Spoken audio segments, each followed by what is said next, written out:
Ahli Parlimen Bukit Bintang dakwa pemimpin PAS gagal menjadi pembangkang.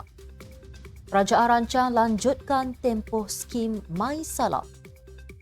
Datuk Seri Anwar tidak bimbang pihak hasut Zahid gagalkan kerajaan perpaduan.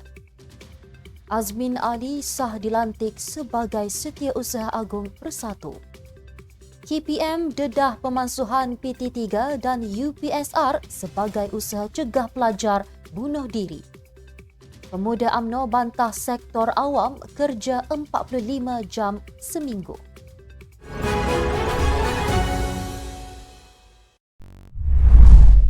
Bismillahirrahmanirrahim. Assalamualaikum dan salam Malaysia Madani. Bersama saya Mira Kilah dalam Nextstep News edisi petang. Jangan lupa ikuti kami di semua platform Nextstep Malaysia.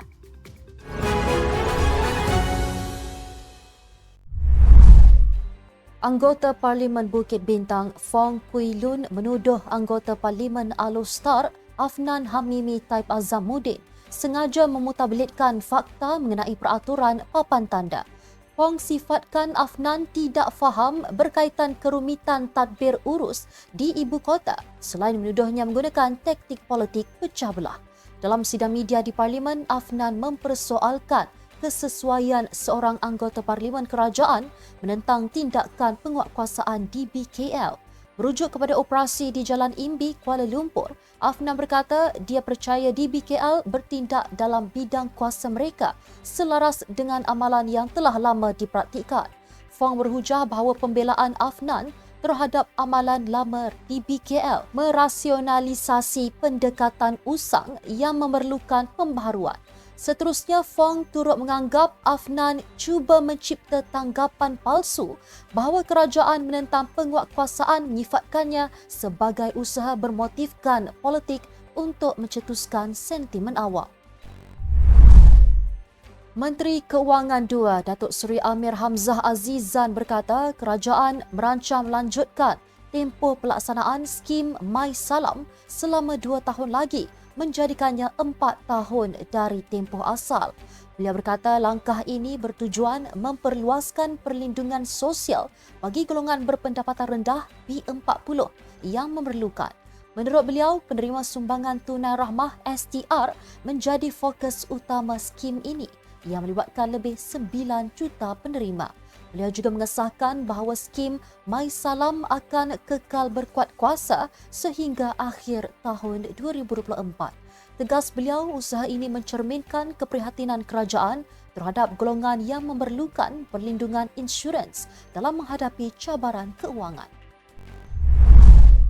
Perdana Menteri menegaskan tidak risau dan bimbang mengenai pendedahan yang dibuat oleh Presiden UMNO, Datuk Seri Ahmad Zahid Hamidi mengenai cubaan menggagalkan gabungan kerajaan perpaduan.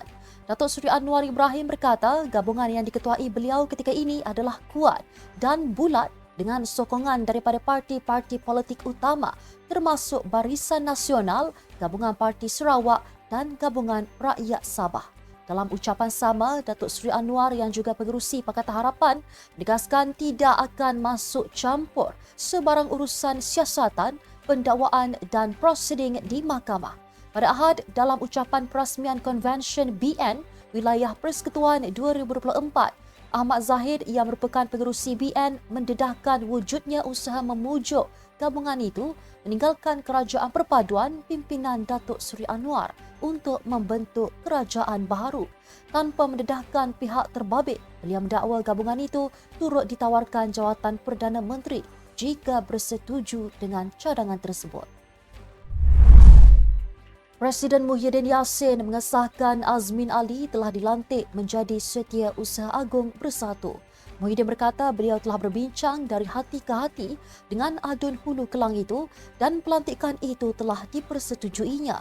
Menurut laporan daripada Sinar Harian, berkemungkinan pengumuman rasmi pelantikan Azmin ke jawatan itu akan dibuat selesai Perhimpunan Agung Tahunan atau pada hari Perhimpunan.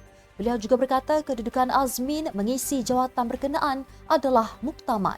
Dilaporkan sebelum ini Azmin menolak tawaran jawatan tersebut berikutan mahu fokus kepada PN Selangor yang diketuainya. dalam misi menawan negeri itu pada pilihan raya akan datang. Kementerian Pendidikan Malaysia KPM memaklumkan bahawa pemansuhan peperiksaan ujian peperiksaan sekolah rendah UPSR dan pentaksiran tingkatan 3 PT3 bertujuan mengurangkan tekanan akademik dalam kalangan pelajar sekolah dan mencegah bunuh diri. Menteri Pendidikan Fadlina Siddiq berkata demikian bagi menjawab soalan Tan Kar Hing mengenai kes bunuh diri baru-baru ini dalam kalangan pelajar yang sesetengahnya menyalahkan kurikulum sekolah yang memberi tekanan. Terdahulu, Tan dalam soalannya membangkitkan isu kes bunuh diri baru-baru ini melibatkan pelajar sekolah termasuk 1 minggu lepas yang menyaksikan seorang pelajar tingkatan 4 di Pulau Pinang meninggalkan nota yang menyatakan kemurungannya terhadap pencapaian akademik. Beliau memetik kekurangan aktiviti kokurikulum didakwa menjadi faktor penyumbang, meminta Fadlina menjelaskan jika kementeriannya mempunyai sebarang rancangan untuk menyemak semula sistem itu. Mengulas lanjut, Fadlina berkata pendekatan pembelajaran semasa yang memastikan tumpuan tidak lagi kepada peperiksaan telah membantu mengurangkan tekanan dan menawarkan ekosistem pembelajaran yang lebih baik. Pemuda UMNO akan mengemukakan surat bantahan rasmi kepada kerajaan supaya tidak meneruskan arahan baharu waktu bekerja sektor awam ditingkatkan daripada 42 jam seminggu kepada 45 jam bermula 1 Disember ini.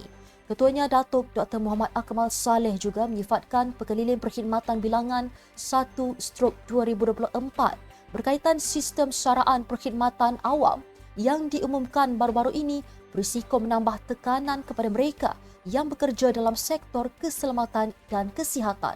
Menurut beliau, ketika ini ribuan kaki tangan yang bekerja secara shift dalam kumpulan frontliner ataupun petugas barisan hadapan negara terdedah kepada risiko burnout. Beliau yang juga ahli Dewan Undangan Negeri No. 5 berkata, kebajikan pekerja sektor awam khususnya terlibat dengan perubahan ini perlu dijaga.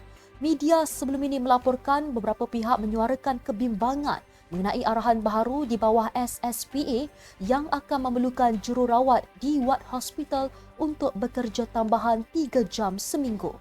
Kesatuan Jururawat Melaya juga menyifatkan ia tidak adil membandingkan jururawat yang bekerja secara shift termasuk tugas malam dengan pekerja pejabat yang hanya bekerja pada hari biasa. Sekian untuk edisi petang ini. Ikuti perkembangan semasa isu-isu panas politik Malaysia setiap hari hanya di Netstab News. Jangan lupa untuk follow Facebook Netstab Malaysia dan subscribe YouTube Netstab TV. Netstab Malaysia, bersama melangkah dengan yakin. Saya Mirakilah, Assalamualaikum dan salam sejahtera.